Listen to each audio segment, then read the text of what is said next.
In 2020, I was able to quit my full-time job because of the money I was making for my music being used on TV shows. I say that not to flex, but to give you a better understanding of how much TV shows pay you for your music. In this video, we're gonna break down the different ways a TV show pays for music, how TV shows use music, a breakdown of my payments, and how streaming services like Netflix paid compared to cable TV. Getting your music on TV shows is more accessible than you would think, so let's simplify ways you can get paid from your music being used on TV. There's two types of ways TV shows pay for your music. Upfront, which is the payment you receive upfront for licensing your track on the TV show, and back-end, which is through back-end royalty statements. And this is different than the 4 cents you make off your Spotify streaming royalties. Music royalties used for TV shows are called broadcast royalties, and the payments can vary. Majority of my revenue is through back-end royalties, and every 3 to 4 months I get a check from my performing rights organization. Imagine your music being digital property similar to a house. The more property or digital assets I create, the more money compounds over time. The money I've made upfront from a TV show has been anywhere between $150 to $5,000, but the money I make each quarter from my royalty statements has went from $5 to $8K every 3 months to over $17,000 every 3 months within the past 3 years. That's just from my personal experience, and majority of my TV placements are from sports placements and those reality TV shows you low-key watch with your sister. There's different types of TV shows, and you 100% can make more than me in both the upfront and back-end side. So let's break down how TV shows use music to get a better understanding of the full potential of how much you can make from your music being used on TV. This would be a great time to pull out your pen and paper, because if you can digest and grasp this breakdown, you'll have a great understanding of how to maximize the amount of money you make from your music being used on TV shows. At the top of the TV show food chain, there's theme songs. These typically pay you the most and can range anywhere from $2,000 to $25,000 or more upfront, and that's not including the royalty statements that you get every time that music is used. And to let you on a little secret, theme songs are used every single episode. Next, let's break down vocals versus beats or instrumentals and how they're actually used. Without making this too complicated, there's two types of ways vocal tracks and instrumental tracks are used. Right under theme songs, the next highest paid type of tracks for TV shows are vocal tracks that are performed live, where you can actually see the singer singing the song on TV. Another term for this is called a visual vocal. A visual instrumental is the same concept, except they're just instrumental tracks that are performed live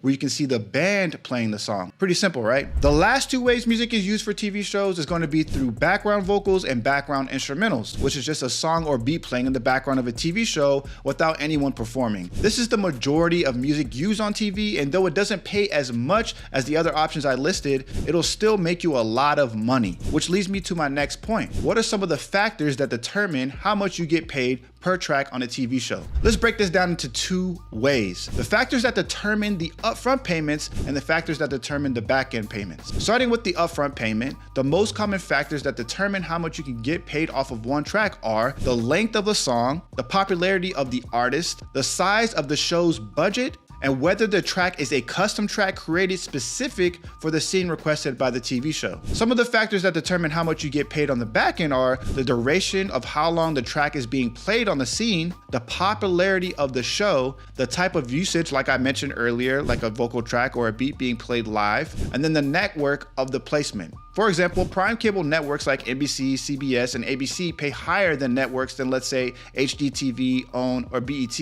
Another key factor, and if you're writing notes, this is a good time to highlight or capitalize, but the popularity of the show. For example, there's a great video by John Fulford, who's a pioneer in the sync education space, who talked about one of his placements on Breaking Bad. When the show originally aired on AMC, it paid him okay because it was just a kind of popular show at the time. When it got added to Netflix though, the popularity had spread, so he mentions in the video the amount of money being made from streamed on Netflix was substantially higher, which leads me to my next and final point. How are the payments for TV compared from cable to streaming now that streaming services are getting a little bit more popular? 4 or 5 years ago, streaming services were barely bringing in any money, if any at all. As the demand shifts for streaming services, we're seeing that number go higher and higher. The biggest factor being how popular the show is. Here's a couple examples of some of my placements, and you can see there's a placement I got on a show by Reese Witherspoon called Get Home Edit. As you can see, this show was pretty popular and paid me pretty well on several seconds of my music being used. Believe it or not, cable TV is still paying pretty pretty well, but the industry is definitely shifting, and hopefully 4 to 5 years from now, we can get a more clear-cut answer on how realistic the back-end numbers are for streaming numbers. And I didn't even mention that one track can be licensed to multiple shows, reruns of a show, or even the track being reused for a new season of a TV show. All that to say, if you put the time and you follow the steps we teach at Heat, you can easily start earning some strong side income or even a full-time stream of revenue.